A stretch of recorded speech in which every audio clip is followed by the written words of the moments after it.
semuanya, semangat pagi. Apa kabarnya Bapak Ibu semuanya? Iya, senang sekali hari ini Rabu 22 Januari 2025. Ya, buat kita yang sibuk, Bapak Ibu sekalian yang hari-harinya berarti, maka hari itu terasa begitu cepat.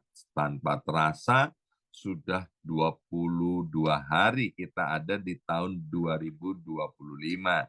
Sementara itu, ya, saya sudah sedang menyiapkan untuk puasa raya 40 hari, ya. Mulai bulan depan kita ada puasa raya 40 hari, dan kemudian nanti kita juga sedang mempersiapkan untuk anniversary dari gereja BMC New York. Wow, hari berjalan dengan cepat, dan perubahan demi perubahan terjadi. Kita sudah punya presiden baru yang tinggal di Amerika Serikat, ya. Tanggal berapa itu ya dilantik menjadi presiden Amerika Serikat 20 Januari hari Senin ya tahun 2025. Nah, banyak perubahan Bapak Ibu yang terjadi di dalam kehidupan ini. Seperti kata pujian yang kita naikkan ya, bahwa musim boleh berganti, tapi kasih Tuhan nggak pernah berganti, kasih Tuhan nggak pernah berubah. Hari ini saya menyampaikan satu topik, yaitu menghadapi perubahan dengan iman. Bersama saya ucapkan, menghadapi perubahan dengan iman. 2, 3, menghadapi perubahan dengan iman. Dunia kita ini, Bapak Ibu sekalian, terus berubah, termasuk di dalam pemerintahannya. Pemerintahannya berubah, pemimpinnya berubah, kebijakannya berubah. Itu tidak hanya terjadi di Amerika Serikat, tapi juga terjadi di Indonesia. Bukan hanya di Indonesia, tapi di seluruh dunia. Perubahan seringkali membawa ketidaknyamanan, membawa kecemasan, ketidakpastian, bahkan ada orang-orang yang khawatir dengan perubahan. Namun ada juga orang yang optimis, senang dengan yang namanya perubahan. Nah, sebagai orang percaya, Bapak Ibu sekalian, kita nggak perlu takut, nggak perlu khawatir dengan yang namanya perubahan, termasuk perubahan Presiden Republik Indonesia maupun perubahan yang terjadi di pemerintahan Amerika Serikat. Mengapa? Karena kita memiliki dasar iman yang kokoh, yaitu Tuhan Yesus tidak pernah berubah. Mari kita buka Alkitab kita dari kitab Ibrani pasal 13 ayat yang ke-8. Ibrani pasal 13 ayat yang ke-8 dikatakan begini, Yesus Kristus tetap sama, baik kemarin maupun hari ini dan sampai selama-lamanya. Ya, Tuhan kita Yesus Kristus, Bapak Ibu sekalian, tidak pernah berubah. Dulu, sekarang, sampai selama-lamanya. Ya, waktu saya terima Tuhan Yesus, sekitar tahun 1985, ada lagu yang sangat populer waktu itu. Tuhan Yesus tidak berubah, tidak berubah, tidak berubah.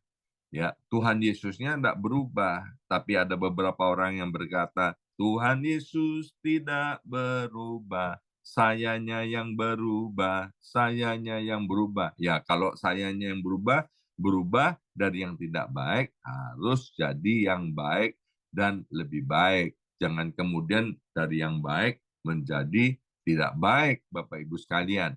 Ibrani 13 ayat yang ke-8 adalah ayat yang sangat penting. Bersama saya ucapkan sangat penting. 2, 3, sangat penting dalam kehidupan orang percaya kepada Kristus. Karena ayat ini mau menegaskan bahwa sifat atau sikap tidak berubah dari Yesus Kristus. Yang pertama, kita harus tahu bahwa karakter dan sifat Tuhan Yesus itu tidak berubah. Yesus adalah pribadi yang konsisten. Bersama saya ucapkan konsisten. 2, 3, konsisten. Ya, saya ketemu dengan orang-orang yang punya komitmen pada awalnya, tapi tidak konsisten. Ya, sehingga orang Surabaya bilang glembosi. Ya, nah Tuhan Yesus tidak begini, Bapak Ibu sekalian. Dia adalah pribadi yang konsisten di dalam kasihnya, di dalam kebaikannya, di dalam keadilannya, di dalam kemurahan hatinya, di dalam kebenarannya. Tuhan Yesus tidak berubah, ya. Kemudian ketidakberubahan daripada Tuhan Yesus ini memberikan keyakinan bahwa apa yang Tuhan Yesus nyatakan tentang dirinya, tentang keselamatannya, tentang janji-janjinya, karena tidak berubah, maka tetap relevan sampai hari ini, di tahun 2025. Yang kedua, bahwa karya dan kuasa daripada Tuhan Yesus itu tidak berubah. Karya keselamatan yang dilakukan Yesus di kayu salib berlaku bagi semua generasi. Bersama saya ucapkan semua generasi. 2, 3, semua generasi. Penebusannya tetap efektif bagi orang-orang yang hidup di masa lalu, bagi orang-orang yang hidup di masa kini, bagi orang-orang yang hidup di masa yang akan datang. Kuasa Yesus untuk menyelamatkan, untuk memimpin, untuk menopang, untuk menolong umatnya tidak berubah dan tidak berkurang. Bicara soal kasih Tuhan, ya, Tuhan itu sudah mengasihi kita dengan kasih pol-polan. Jadi dia nggak bisa lebih lagi mengasihi kita, nggak bisa. Sudah nggak ada, habis, sudah pol-polan, sudah topnya, Bapak Ibu sekalian. Ya, itulah kasih Tuhan kepada kita. Nah, apalagi yang tidak berubah? Yaitu ketuhanannya tidak berubah. Yaitu saya selalu sebutkan begini, ada 3 karakter Tuhan yang kita nggak boleh lupa, yaitu bahwa Tuhan itu Allah Maha Tahu, Allah Maha Kuasa, Allah Maha Hadir. Allah Maha Tahu, Allah Maha Kuasa, Allah Maha Hadir. Itu nggak berubah dari dulu, sekarang, sampai selama-lamanya. Kemahakuasaannya tidak berkurang karena salju, karena musim panas, karena musim dingin, atau karena kejahatan manusia. Nggak berubah. Ya, Tuhan Yesus tidak berubah. Nah, karena Tuhan Yesus tidak berubah, maka itu dapat membuat kita sepenuhnya percaya kepada Tuhan Yesus. Pernah nggak kita berhubungan dengan pemimpin kita atau dengan orang-orang yang kita hormati, orang-orang yang kita sanjung, Bapak Ibu sekalian, orang yang kita kagumi, tapi ternyata orang itu, loh, kok sekarang berubah, ya kan? Atau sering berubah. Nah, orang yang seperti ini saya percaya kita nggak bisa mempercayainya lagi. Kenapa? Karena dia gampang berubah, tidak konsisten. Nah, Tuhan Yesus nggak seperti ini. Sehingga kita dapat sepenuhnya mempercayai dan mempercayakan hidup kita kepada Tuhan Yesus.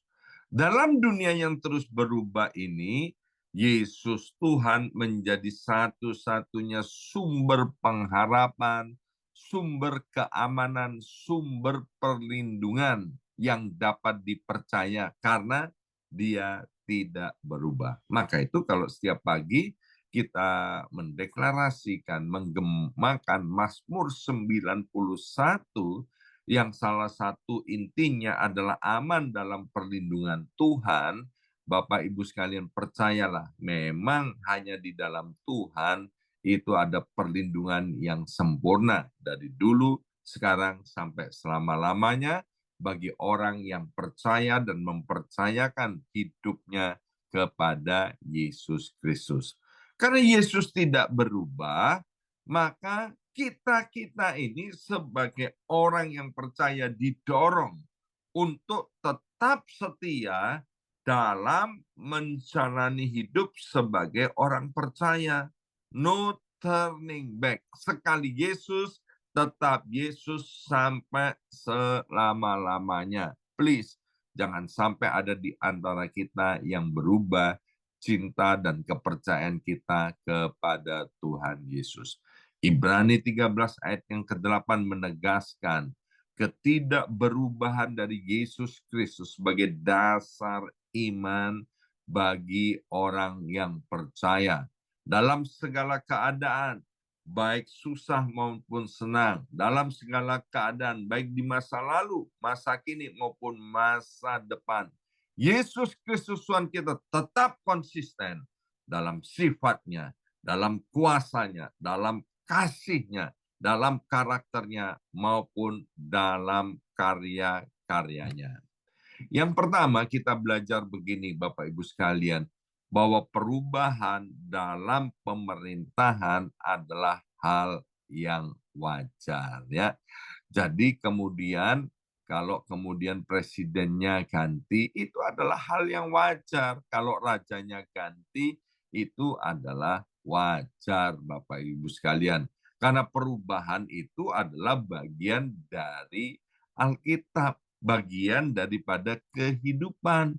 Dalam sejarah Alkitab kita melihat banyak tokoh iman yang hidup di tengah perubahan besar. Kemarin saya sudah sampaikan bagaimana seorang anak muda bernama Daniel, juga Sadrak, Mesak, Abednego. Waktu dia enak-enak tinggal di Yerusalem, masa remajanya dipindahkan ke Babel. Pemerintahnya berubah dari pemerintahan Israel ke pemerintahan Babel. Di Babel, rajanya ganti 4 kali. Pada zaman Daniel itu, Nebukadnezar, Belshazzar, kemudian Darius, dan yang terakhir itu adalah Kores pada waktu Daniel ada di sana. Ya, nah, Bapak Ibu sekalian, Daniel dan anak-anak muda itu yang ditulis oleh Alkitab mengalami perubahan di dalam kepemimpinan di negeri di mana tinggal.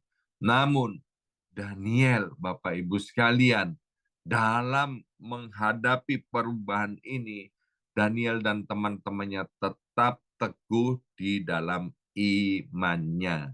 Please, setiap kita, Bapak Ibu sekalian, dimanapun kita berada di Amerika Serikat maupun Indonesia, ya, sekali lagi, biarlah iman kita kepada Yesus tidak berubah dan tidak bisa dipengaruhi oleh pemerintahan yang ada. Bahkan ketika Raja Darius pada zaman Daniel mengeluarkan perintah bahwa semua orang harus menyembah kepada, nggak boleh nyembah kepada dewa, hanya boleh menyembah, menaikkan doa-doanya kepada Darius. Daniel tetap setia, dia berdoa 3 kali sehari menghadap Yerusalem. Meskipun hukumannya dia harus dimasukkan atau dilemparkan ke dalam gua singa. Daniel nggak bergeming. Daniel tidak berubah imannya kepada Tuhan. Seorang petani sering menghadapi musim yang berubah-ubah. Ada musim panas, musim hujan, musim kekeringan. Kalau di negara 4 musim, ya ada musim panas, musim gugur, musim dingin, kemudian musim semi. Ya, apa yang dikerjakan oleh petani? Ya, petani tetap menabur benih, ya, tetap menanam karena dia percaya bahwa hasil panen itu tidak bergantung pada cuaca. Kalau waktunya tanam, ya tanam, ya. Waktunya nyiram, dia nyiram. Para petani ini sangat sadar, ya, bahwa hasil panen itu tergantung kepada Tuhan semesta alam yang kita kenal sebagai Yesus Kristus Tuhan. Ya.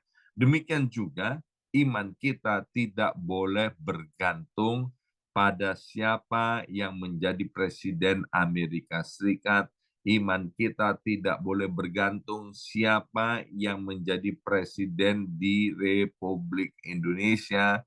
Iman kita tidak boleh bergantung siapa yang menjadi gubernur, menjadi wali kota di kota atau di tempat kita masing-masing. Tetapi biarlah iman kita terus bergantung kepada Tuhan Yesus, ya Allah yang berdaulat atas semuanya, atas semesta alam ini. Ya. Nah, yang kedua, Bapak Ibu sekalian, mari kita lihat di dalam Amsal 21 ayat yang pertama. Ini ayat yang sangat terkenal sekali dan saya suka banget dengan ayat ini. Amsal 21 ayat yang pertama dikatakan, hati raja seperti batang air di dalam tangan Tuhan, dialirkannya kemana ia ingini. Ya, saya kasih contoh begini, Bapak Ibu sekalian. Kalau kita punya selang di rumah, mungkin waktu kita di Indonesia atau apa ya, kita menyirami taman kita atau kebun kita, ya kan pakai selang tuh. Jadi selang itu ada di dalam tangan kita, kita bisa arahkan ke kiri, ke kanan, ya, ke atas, ke belakang. Itu kan sesuka hati kita, karena kita yang pegang selang itu. Nah, Amsal 21 ayat 1 berkata, kalau saya ganti selang, hati raja itu seperti selang air di dalam tangan Tuhan, dialirkannya kemana ia ingini. Ya. Nah, Alkitab dengan jelas berkata bahwa Tuhan itu berkuasa atas hati para raja, atas hati para pemimpin, atas hati para presiden. Yang setuju angkat jempolnya ke depan, ya. Ini firman Tuhan yang mengatakan bahwa tidak ada perubahan yang terjadi di luar kendali Tuhan. Ingat bahwa Tuhan Allah adalah Allah yang berdaulat. Dia penguasa tunggal langit bumi dan seluruh semesta alam. Dalam kitab Esther, kita mendengar kisah seorang yang bernama Haman, dan juga ada Esther, dan juga ada Mordekai. Haman merencanakan sesuatu yang amat sangat jahat dan keji, yaitu pemusnahan bangsa Yahudi. Sehingga kemudian raja mengeluarkan stempelnya dan memberikan keputusan atas ulah daripada Haman ini bahwa orang-orang Yahudi harus dimusnahkan. Tetapi ada tokoh yang bernama Esther dan Mordekai. Mereka berjuang untuk menyelamatkan bangsanya, yaitu orang-orang Yahudi. Ia bekerja sama Mordekai ini dengan Esther untuk menggagalkan rencana Haman dan mempertahankan agar bangsa Yahudi ini tidak dibinasakan. Dan kita lihat Haman rencananya gatot katanya. Apa itu gatot? Gagal total, ya. Justru Haman yang kemudian harus dihukum mati. Orang-orang Yahudi dibebaskan semuanya. Bahkan Mordekai kemudian diangkat memiliki posisi yang tinggi oleh Raja Ahasiveros. Ya, nah ini Bapak Ibu sekalian, ya, berbicara tentang kedaulatan kemahakuasaan Allah. Manusia boleh mereka-rekakan yang jahat. Kemudian Tuhan memakai Raja Ahasiveros yang sebelumnya dia terpengaruh oleh Haman, tapi hatinya dijamah oleh Tuhan, Raja Ahasiveros ini, sehingga dekretnya ini dicabut dan kemudian bangsa Yahudi boleh tinggal dengan aman dan tentram. Ya, maka itu Bapak Ibu sekalian, sekali lagi, please jangan takut dengan yang namanya perubahan pemimpin, perubahan presiden, ya, atau perubahan apa saja di dalam kehidupan ini. Tuhan Yesus tidak pernah berubah dulu, sekarang, sampai selama-lamanya. Dalam 1 Tesalonika pasal 5 ayat yang ke-17, ini ayat yang paling pendek, berkata, tetaplah berdoa. Jadi Bapak Ibu sekalian, di tengah-tengah perubahan yang terjadi di tahun 2025 ini, Tuhan mau supaya kita tetap teguh di dalam Tuhan. Sekali Yesus, tetap Yesus untuk selama-lamanya. Caranya gimana? Tetap berdoa. Amin. Berdoa itu apa? Pastor Hengki Setiawan, ya, waktu di ibadah onsite, ya, beberapa minggu yang lalu, doa dia berkata gini, DOA, dengan otoritas Allah. Jadi waktu kita banyak berdoa, maka kita punya otoritas Allah. Dan kita tahu bersama dengan Allah, kita akan melakukan perkara-perkara yang besar. Maka itu Alkitab juga berkata, tetaplah berdoa, berdoalah dengan tidak jemu-jemu. Yang kedua, supaya kita tetap teguh di tengah perubahan ini, Bapak Ibu sekalian, kita harus percaya akan janji Tuhan. Ya, sebab Tuhan itu, tadi saya udah katakan, tidak berubah dulu, sekarang, dan selama-lamanya. Kalau dia berjanji, Tuhan juga yang pasti menggenapinya. Janjinya yang harus kita pegang. Bahwa Tuhan itu punya rancangan untuk hidup kita, adalah masa depan yang cerah, masa depan yang penuh dengan pengharapan. Kita berpegang pada firman-Nya. Firman-Nya itu adalah pelita bagi kaki kita dan terang bagi jalan hidup kita. Firman-Nya berkata, aku datang ke dunia ini untuk memberi kamu hidup di dalam segala kelimpahan. Aku datang ke dunia ini bukan untuk menghukum kamu, tapi aku datang ke dunia ini untuk menyelamatkan kamu. Untuk menyelamatkan setiap kita. Ya. Nah, hari ini kita sudah mendengarkan renungan firman Tuhan menghadapi perubahan dengan iman. Ya, yang pertama, kita harus tahu bahwa perubahan itu adalah hal yang wajar. Yang kedua, bahwa Tuhan berdaulat atas setiap perubahan, termasuk perubahan kepemimpinan, perubahan presiden. Dan yang ketiga, biarlah kita tetap teguh di tengah-tengah perubahan. Caranya, berdoa terus, pegang janji Tuhan, dan juga berpegang kepada setiap apa yang dikatakan oleh firman Tuhan. Amin. Mari kita berdoa. Materekan siap benih kebenaran firman Tuhan ini. Bila firman ini menghibur dan menguatkan kepada setiap kami. Biarlah Tuhan kami yang sering berubah-ubah ini, kami mau meneladani Yesus Kristus Tuhan kami, Bapa kami yang tidak berubah. Mulai hari ini dengan pertolongan Roh Kudus kami mau terus punya komitmen dan konsisten memiliki iman kepada Tuhan Yesus dari sekarang sampai selama-lamanya. Kami mau tetap teguh di dalam Engkau dan no turning back. Terima kasih Bapa. Dalam nama Yesus kami sudah berdoa. Haleluya. Amin, amin, amin.